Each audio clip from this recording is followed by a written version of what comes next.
বিসমিল্লাহির রহমানির রহিম। লতিফ মাস্টার ফাউন্ডেশনের উদ্যোগে আজ আপনারা দেখতে পাচ্ছেন লতিফ মাস্টার ফাউন্ডেশন সংলগ্ন সাদুল্যের খালে বৃক্ষরোপণ কর্মসূচি পালিত হচ্ছে। নতুন খননকৃত খাল সিপিএ মোহাম্মদ রফিকুল ইসলাম জগলু এবং গণপ্রজাতন্ত্রী বাংলাদেশ সরকারের সাবেক সচিব ডক্টর মোহাম্মদ ফরিদুল ইসলাম বাবলুর উদ্যোগে এই খাল তিনটি খনন হয়েছিল।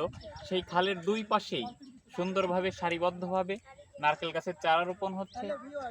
শুধু চারা নয়, এর সাথে আমরা সার দিয়ে খুব সুন্দরভাবে এগুলো রোপণ করতেছি এবং সংরক্ষণের জন্য যথোপযুক্ত ব্যবস্থা গ্রহণ করছি। আজকে আমাদের 10টা টিমে বিভক্ত হয়ে আমরা যদি দেখাই, খালের এপার ওপার দুই পাড়েই লোকজন স্বতঃস্ফূর্তভাবে কাজ করছে। 10টা টিমে আজকে আমাদের কয়েক শত নারকেল গাছ লাগানোর প্ল্যান রয়েছে। আগামী দিনে বৃক্ষরোপণ কর্মসূচি পালিত হবে। সুতরাং আপনারা যারা দেখছেন, আপনারাও আপনাদের এলাকায় নিজেরা এরকমের উদ্যোগ গ্রহণ করবেন এবং স্বতঃস্ফূর্তভাবে এগুলো বাস্তবায়নের জন্য আপনারা নিজেরা অগ্রণী ভূমিকা রাখবেন। যদি সবুজে বাংলাদেশটি ভরে যায়, সুন্দর হবে আমাদের দেশ, সুন্দর হবে একটি পৃথিবী। এ লক্ষ্যেই আমাদের এই কার্যক্রম। আজকে আমরা যদি তাদের কথা না বললেই নয়, ওই পাশে আমরা দেখতে পাচ্ছি মতিউর রহমান রতন রয়েছেন, খুবই অ্যাক্টিভ, খুবই যোগ্য একজন ব্যক্তি। সবাইকে নিয়ে খুব সুন্দরভাবে কাজ সম্পন্ন করছেন। লতিফ মাস্টার ফাউন্ডেশনের ভলেন্টিয়ার বৃন্দ এ কর্মসূচি বাস্তবায়ন করছেন। এপাশে শফিকুর রহমান রয়েছেন, আমাদের কোড়ামারা থেকে এসেছেন, ভাসানী ভাই বাদখালী থেকে এসেছেন, সুমন ভাই, সবাইকে আন্তরিকভাবে ধন্যবাদ।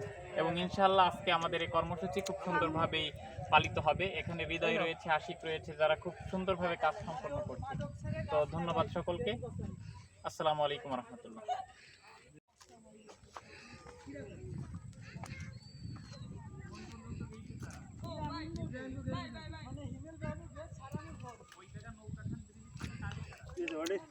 আমরা দেখছি যে অনেকগুলো চারা রুটছে।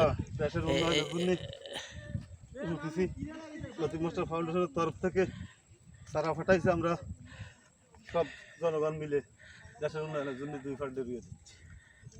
ফল আমরা জনগণে খাবো।